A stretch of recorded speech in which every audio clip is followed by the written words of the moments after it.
Good morning, listeners, and welcome to another episode of the CEO Story. And we have a fantastic one for you today. We have Marlo Brooke, who is the CEO of Avatar Partners. Marlo, thank you so much for taking the time to join us. Can you tell us a little bit about yourself and Avatar Partners? Absolutely, Casey. Thank you so much for the honor to be on this podcast. I started Avatar Partners 17 years ago, and the term Avatar was very specifically chosen as our name because our mission is to serve those who serve us. So we focus on solutions that will help end users, field service technicians, first responders, healthcare professionals, the warfighter, and anybody who goes into harm's way to make this world a better place. That's amazing, firstly. So fantastic, and please keep that up. You guys do some absolutely amazing, revolutionary stuff in the AR, VR, and many other like AI fields. Can you just kind of explain at a very basic level what those main fields are and what that really means? And then we can kind of get into more detail. Absolutely, Casey. Simply put, virtual reality has been heavily used for the past 30 years in both industry as well as gaming. And it's only been in the last 8 to 10, maybe 12 years that augmented reality and mixed reality. So mixed reality is a mixture between virtual, it's really the best of virtual reality and augmented reality. Have been coming into existence as true industrial products that are really enterprise ready. And by augmented reality, what I mean is that the user is able to stay to remain looking and seeing in the physical world with using wearables or tablets or other devices, or sometimes no devices, to see overlays of an object or equipment, such as, let's say, an aircraft or an aircraft maintenance technician. This essentially provides the user with X-ray vision into a system, object, engine, vehicle, whatever it might be, which assists them in very quickly maintaining their task, getting trained very quickly. Also, we use augmented reality for scenario planning, where you have, let's say, first responders who are planning a scenario of a fire in a building and putting that out. We have ways of integrating haptics and sensors and lots of really cool things, artificial intelligence, to make that process easier, better for the user, more powerful, more impactful, and more successful all around. It sounds amazing, and we've seen bits and pieces of this kind of creep into the commercial world. I think the biggest one of recent years I remember is the Pokemon AI thing that went crazy viral. Obviously, you guys are a lot more sophisticated than that, but just to help people get a context of what that means, can you give us like a specific example of how an industry would use your product? Sure. So we have examples on air, land, and sea. I'll give you a commercial example in the construction industry. So in the construction industry, they work from a model called a BIM model, which is essentially a design model that helps, or that essentially plans out the design of, let's say, building a new piece of a campus let's say at UC Berkeley or UC Irvine. They're building sort of like a whole community, the building, and then all the surrounding support structures for that. And so they have this very sophisticated design model, and then they go to actually implement the project. But once you walk out of the trailer away from that PC where that design model sits, the construction industry is still working as it worked 50 years ago. So there's really no exact translation between very sophisticated layouts and the construction in the field. Augmented reality bridges that gap by bringing that model into the field in a way that the construction worker can put on goggles with his safety hat, his or her safety hat, and actually see where things need to get laid, where things need to get poured, how things need to get piped, so that it reduces rework and actually, in many cases, eliminates errors. We've gotten to the point where we can eliminate errors in an entire construction building process by using artificial intelligence to do automatic QA on what the user is doing. Wow, that's so well, not in theory, in reality, that's really brought on the construction industry by decades. Yes. Wow, that's really powerful. Yes. And also industries that are hurting right now, oil and gas, obviously, as well as the airline industry. They're seeing a huge, obviously, the COVID economy that is going on right now in the new normal. No one's traveling, and these industries are hit hard. And yet they are going to need to make a rebound at some point. They will need to respond, and when they do, typical of the American economy, everything's going to turn on all at once, like a big light coming on in a stadium. And when that happens, they can have these augmented reality tools to bring in all of the new hires, because they'll have to be rehiring people who will be able to perform maintenance tasks and operational tasks using augmented reality tools to do the equivalent tasks that normally a very senior technician or mechanic or operator would do. So really great cost benefits then. Fantastic. It's turning novices into experts. Wow. All right. It sounds crazy good, but it was only a matter of time when technology could help assist us in this type of way. So if we rewind a few years now and figure out what you did and how other people can also do the same thing to get where you are. You started the company over 17 years ago. What were you doing before Avatar Partners, or how did Avatar Partners come about? Sure. I get asked that question all the time. So the short answer is 9/11. We all remember where we were and what we were doing and how that devastated our country. And it hit me in the same way that it hit everyone watching this video. And I lost interest in what I was doing. At the time, I was working in software sales for an IBM business partner. I built up a huge territory in the southwestern US over 4 years. We were doing up to $30 million a year in product sales, from 50,000 wow. 4 years ago to quite a substantial increase. But it no longer became about the money. I wanted I wanted to change my lifestyle and because my motivation was changing. So I shifted from I would say self-centered point of view to a more of a mission-centric point of view, and creating a business that could make this world a better place every day in whatever way that we could serve. And I really believe that as an entrepreneur, it's very important to do for others. So, one way is, giving tithing a percentage of your business profits to charities, which we do.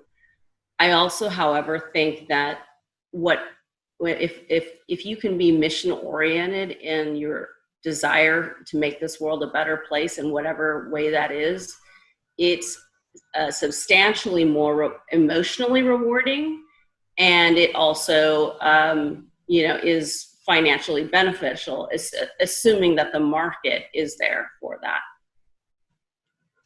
No, I think firstly, I think it touches a chord with everyone what happened at 9/11, and the fact that you then went out and started something new and to make that direct difference. And then not only that you started it, but then you successfully executed it over a long period of time. Shows a lot of determination and focus and drive. So well done there. That's fantastic. So well, thank you. Thank you. And you know, from the outside, people think that they have perceptions of things that aren't necessarily true. It isn't easy. So let's talk about that, because that is also one of the things we like to talk about in terms of this wasn't an overnight success. It took a lot of hard work, time, blood, sweat, and tears.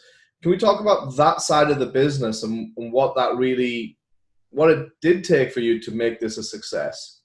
Sure. I did start my my business out of my house. My first employee worked at my dining room table, and we grew one person at a time. And today we have 4 offices, 3 on the East Coast, DC, Virginia Beach, and Pax River, Maryland. And then we're also out here in Huntington Beach, California, where our US showcase office is. And it was quite a journey. We started working in the commercial industry because that's where my contacts were. Obviously, as an IBM business partner, we were working a lot with things around supply chain, software development. So we were doing both business analysis as well as systems integration for things like electronic data interchange and other technologies. And as we progressed, that mission in my heart never went away. And having that intent, and I'm a big believer of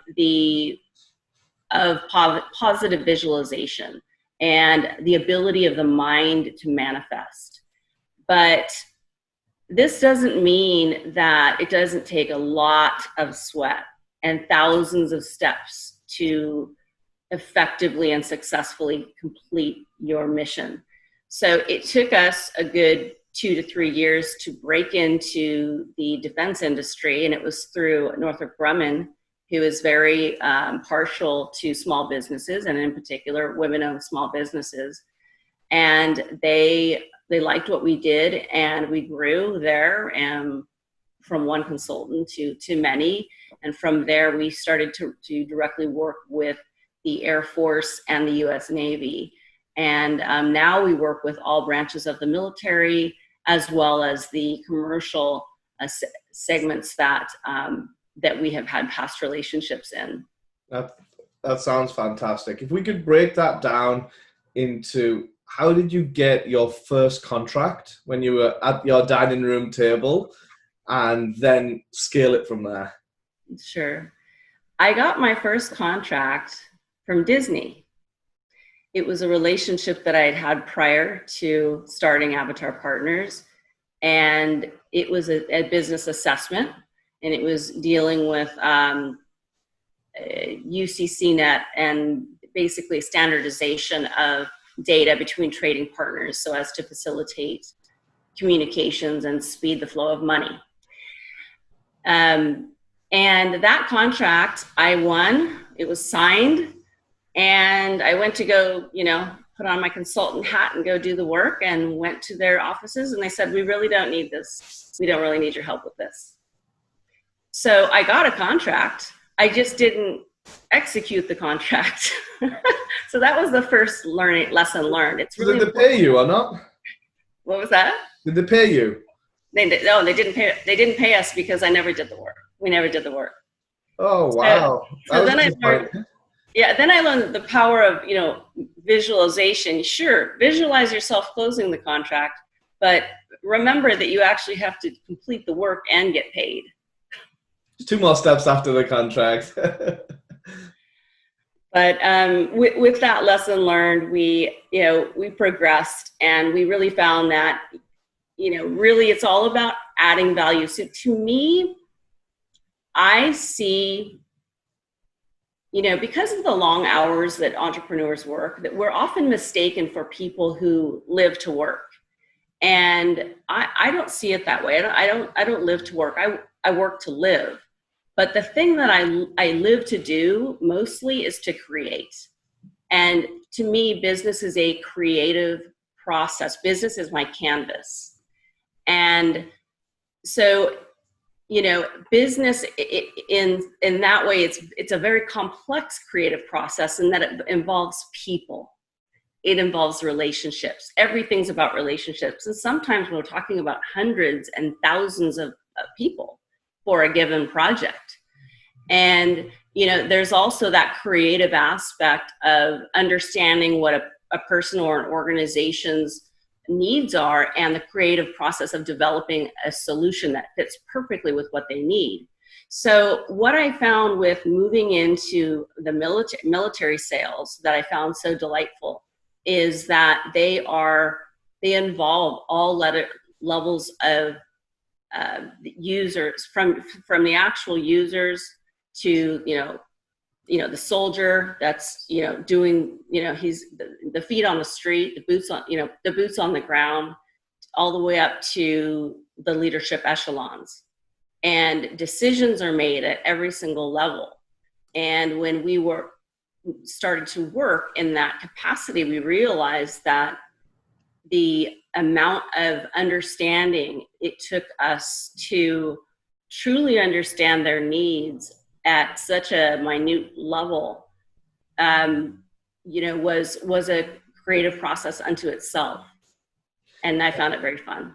Yeah, I think the government is a huge beast to work with. If you could break down the steps that it took to transition from kind of commercial into government contracts, so that people could really understand the amount of work and effort that goes into one, even just getting registered and being able to bid on these things, to then winning and being the preferred user for your specific niche. I think that would be really interesting to dig into that. Yes, there is a big difference between commercial sales and military sales. Commercial sales are much more focused on return on investment. There's an ROI there, or there's, you know, either a way to save money or, more importantly, make money. Then it's black and white. It's a black and white decision to some degree. In military, everything is about relationships. So the military has a lot of needs. They have more needs than they have solutions, I can tell you that. And they are very exacting. They're perfectionists, because if any mistake is made anywhere, we're talking about safety of life. So they take that to a degree that goes into even writing, drawing up proposals and contracts. If you have a misspelling, or you're not using the right font to respond to a proposal, that means you can't follow orders. And that means that could eventually result in the warfighter having safety of life issues. And this is how they see things. Everything is serious. Everything is life or death in military. So it's understanding how important it is, that what they're doing. And then it's also about building relationships and not expecting something from day one. It takes years to develop relationships, and it just like it takes years to develop trust. We all know that. You know, it takes a lot to build up trust, and it takes very little to destroy trust. So what we did was we just went in like on a crawl, walk, run type of a basis. You know, I was actually the first consultant that went into Northrop Grumman and actually was doing work with the software engineers.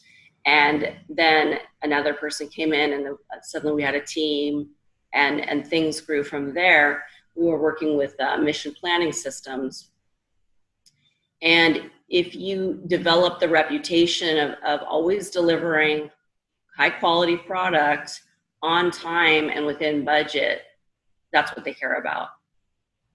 And it's really one step at a time. It does take time. And the other thing is, the other big difference that I've seen between military and commercial is that usually in commercial, companies shy away from having partners. because they kind of want to do all the work themselves and they see maybe a loss of control. Military is exactly the opposite. In military, you're dealing with multiple teaming partners. They call them teaming partners. And as with teaming partners, we're sort of working in a badgeless environment where it doesn't matter that I'm Avatar Partners and that this other gentleman is Lockheed Martin or Boeing, and the third gentleman is actually a government representative. We're all one, and we all have one collective vision. So it really requires that humility of just taking off it's all about our company to more of working in a capacity of service. So there's no egos, and it's all about finding the solution that works for the military ultimately. Absolutely. That sounds very military-esque framework, but it makes sense really, because the margin of error is just so low. You can't really can't mess things up when they're that serious, especially with the types of things that you guys do on certain aircraft and things like that, where it is live or die. If that thing doesn't work properly, then you could have a multi-million-dollar incident and also a loss of life. So you can understand why it is so strict and regimented. How long did it take you to win your first government contract? Well, like I said, it was about 2 years after our company got started. 2 years. So what we did was, the best way that I can recommend going in is not directly to the government customer. That's a hard path to go through as a beginner, because you don't have any past performance. That's what they care about. They want to know that you've done exactly what you've done before. It's a little bit of a catch-22. The best way for a small company to support the government is to first work through the prime contractors who know what they're doing. Northrop Grumman, BAE Systems, Lockheed Martin, the big GDIT, GTR, Georgia Tech Research Institute, the large prime contractors, SAIC, because they know what the military needs. And I can guarantee any company that hasn't done any work for the government, and particularly in defense, you're clueless. You don't even know what they need. We didn't know what they needed, and we actually were actually very honored to be able to be mentored by the large primes who taught us a lot about exactly how things should be done. So it was a good learning experience. So I would recommend taking that route first. Every large prime contractor has a small business liaison, and that's a good way to start. But I would also work on making relationships with the program managers of these large organizations. Find a program manager who has a project and a problem, and see if you can fill that need, and develop a relationship. And don't expect that you're going to get it from day one. Expect that this could take a couple of years. And I think that's really good expectation setting, in terms of people just think overnight you got this contract and away you went, when it was years of building those relationships and finding the right place where your solution can actually be viable and is needed. Because although your solution's fantastic, it doesn't mean that it is needed at that point in time on that contract. So to continue to keep looking and finding a good fit, and then that's a different type of relationship at that point, where you have one foot in the door with the government, and then once you get that past performance, your actual real performance can speak for itself to become the prime. Does that sound about right? Absolutely. Once you build that reputation of being on time, within budget, and satisfying the customer, and even delighting the customer, the military will come to you. They won't let you go if you do good work. And this is the reason why most of our work, we've really never, in the past, we haven't advertised. We just get more work because we do great work. We have moved into more of that with augmented and mixed reality, obviously because of so much demand from different industries. However, that's That's really what is needed. So it comes back to really mastering your trade and really delivering a very good product that speaks for itself so that you don't have to push as hard on the marketing and the sales because you know that you produce quality goods. Right. And the other thing is you cannot push the government to make a decision. The military, the government, every government entity, it's usually hundreds and thousands of people who contribute to the vision and know things that we'll never know. They have needs that we don't even know about, nor should we. And that, don't push, don't ever push. And also know yourself. So don't be all things to all people. Know what you are good at and know what you're not good at, and find a swim lane that resonates with a need. And everything that the government needs is everything's fair game. It's publicly displayed. It's published. Anyone can have access to what types of projects are needed, and they're more than happy to explain the proposal process. There are SBA offices, which is Small Business Administrative offices, all over the country. That is a great place to start with, because they can point you in the direction of, how to get started, how to get registered on SAM, how to get registered on all these different sites, and move through and get on these different what they call contract vehicles, which is simply a way for the government to get to you and pay you money for your services. Fantastic. So some great nuggets of information there on how to build up your business, both in the commercial and in the government sector. I'd like to end with one question, Marlo, and it's if you had to apportion your success between three factors, one being drive, two being skill, and three being luck, what percentage would you allocate across those three factors? So drive, skill, and luck. Lucky. How lucky were you? Oh, luck. Sorry, it's the English accent. Or it's my bad American accent. So luck, I would cross out. Okay. Drive and skill, I would put as the highest. And I would say drive is the most important. Fantastic. So can you just elaborate a little bit on that? Because it's not often that people scratch out luck. So I'd love to hear your thoughts around that. People usually say luck, but they're being modest. I really do believe that drive is everything. The reason is because this is not an easy road. To be an entrepreneur and to have your vision, and trust me, I am a #1 believer that if you can conceive it, you can create it.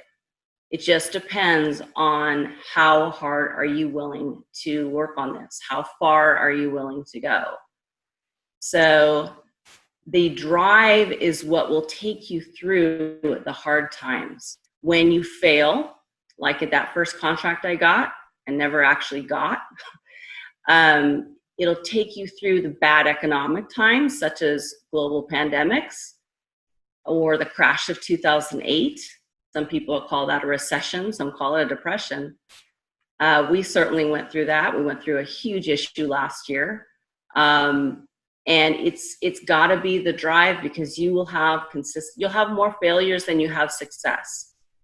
And the good thing about that is you do not learn from your successes. You learn from your failures. So just know that you will fail a lot, and welcome that failure as a learning experience. And as we do that, we become even stronger, because, as they say, if it doesn't kill us, it makes us stronger. I think that's a saying from the Marines.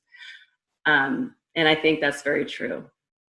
Fantastic. Wow, some great insight there. So I'd like to thank you, Marlo, for your time and sharing all those golden nuggets of information. We'll put the links below to Avatar Partners so people can learn more about that. And that's it. Thank you so much. It's my pleasure, Casey. You have a wonderful day. Thank you. Bye. Bye.